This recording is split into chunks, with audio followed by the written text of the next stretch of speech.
भगवान से जुड़ना है तो पैसा को एक तरफ रख दो, अभिमान को एक तरफ रख दो, स्वाभिमान को एक तरफ रख दो, पद को एक तरफ रख दो, प्रतिष्ठा को एक तरफ रख लो, तो भगवान मिलेंगे।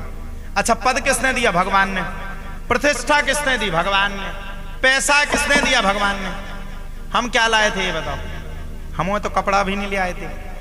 जब पैदा हुए थे तब तन में भी कपड़ा नहीं था, और जब मरना है तब भी तन में कपड़ा नहीं जाएगा। अच्छा, आप लोग एक बात बताओ, पिछले जन्म में आपके कितने बच्चे थे? है किसी को पता है? अच्छा, आज मर जाओगे, अगला जन्म हो जाएगा, पता चलेगा कितने बच्चे हैं? नहीं है। ये माया का संसार है, यहां कुछ नहीं है अपना। ये धन भी अपना नहीं है, अर्जन भी अपना नहीं। हाँ, धन आवश्यक है, जीवन के लिए आवश्यक है। सुंदर तभी दिखता है आदमी जब धन हो हाथ में, और जब पैसा हाथ में ना हो तब कौन पूछने वाला है? रिश्तेदार भी पूछते हैं, अगर उन्हें पता चल गया, बहन को पता चल गया मेरा भाई कमजोर है, तो शादी में नहीं बुलाएगी, भैया आ जाना बीच के बीच, वहीं के वहीं खड़े होके वहीं के वहीं निकल। और जौन भज्जा फॉर्च्यूनर लेके आ रहा ऊ के लाने तो आरती सजा के ले जाए। तो संसार में क्या भला है? संसार में पैसा भला है, लेकिन संसार में अभिमान से दूर होना ही हमारे जीवन का मूल अधिकार होना चाहिए। भागवत के जितने प्रत्यक्ष प्रमाण हैं, भागवत के जितने बड़े वक्ता, जितने बड़े श्रोता हुए, उसमें भागवत के प्रथम दिवस में बस यही बात कही गई, जो भी भागवत की कथा सुनावे बस कृपया वो मन को निर्मल करके सुनावे, और जो सुनवे वो भी निर्मल करके सुनवे। अब सुनने वालों की संख्या बड़ी कम होती है। आजकल हम इंस्टाग्राम पे एक दिन हमने रील देखी, एक जगह पर डांस चल रहा, भयंकर भीड़, भयंकर पब्लिक, और एक जगह पर पंडित जी भागवत कर रहे, कोई नहीं है। तो इसको कहते हैं कलयुग।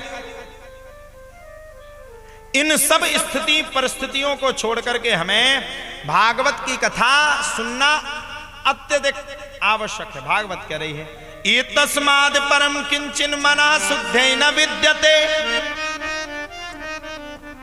जन्मांतरे भवेत् पुण्यम तदा भागवतम लभे।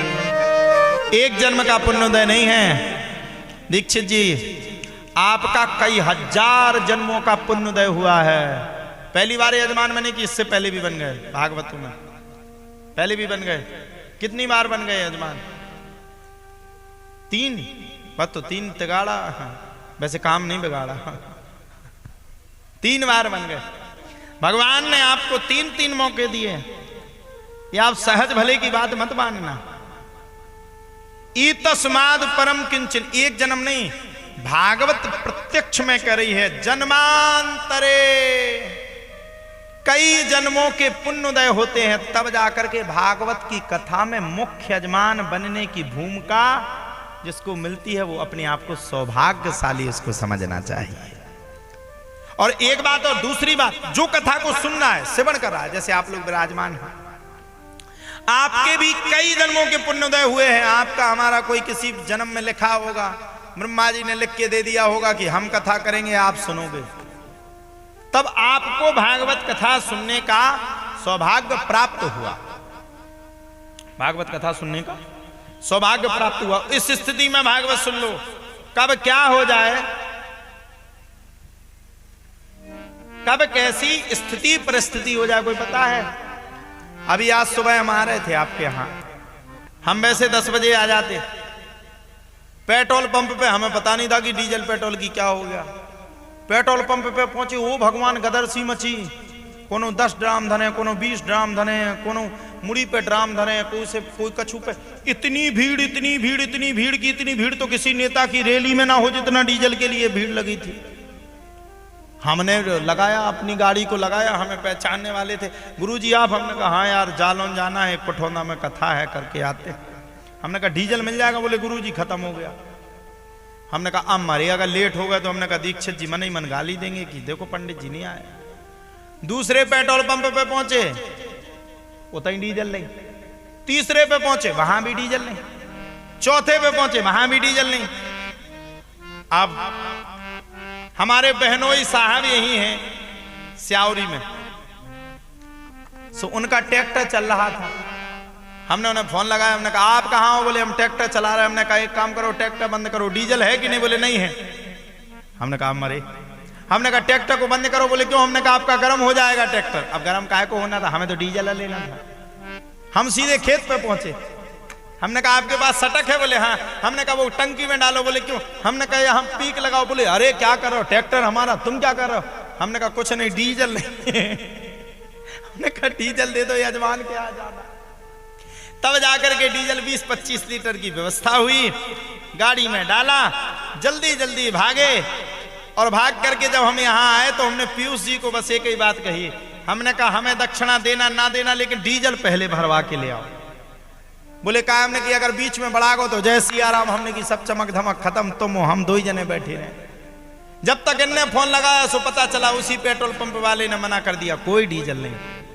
भारत नहीं, पूरा देश वर्तमान की स्थिति परिस्थिति से जूझ रहा है। अमेरिका, इजराइल, ईरान युद्ध से हमारे देश की जो मजबूती है, व्यापारिक स्थितियां हैं, वो गड़बड़ा रही हैं, आर्थिक व्यवस्थाएं गड़बड़ा रही हैं। ये कैसे हुआ? भगवान का भजन ना करने से। इसलिए जितना भी हो सके सब लोग मन लगा करके, भैया माई बाप सब लोग मन लगा करके, मुझे ये तो पता नहीं कि युद्ध कैसे हुआ, बस ऐसी स्थिति अब ना बने, शांति हो जाए। हमें ये भी पता नहीं किसकी क्या गलती है, हम इतना जानते भी नहीं। बस भगवान का भजन करके भगवान से यही मांगो, कैसे भी करके युद्ध शांत हो जाए।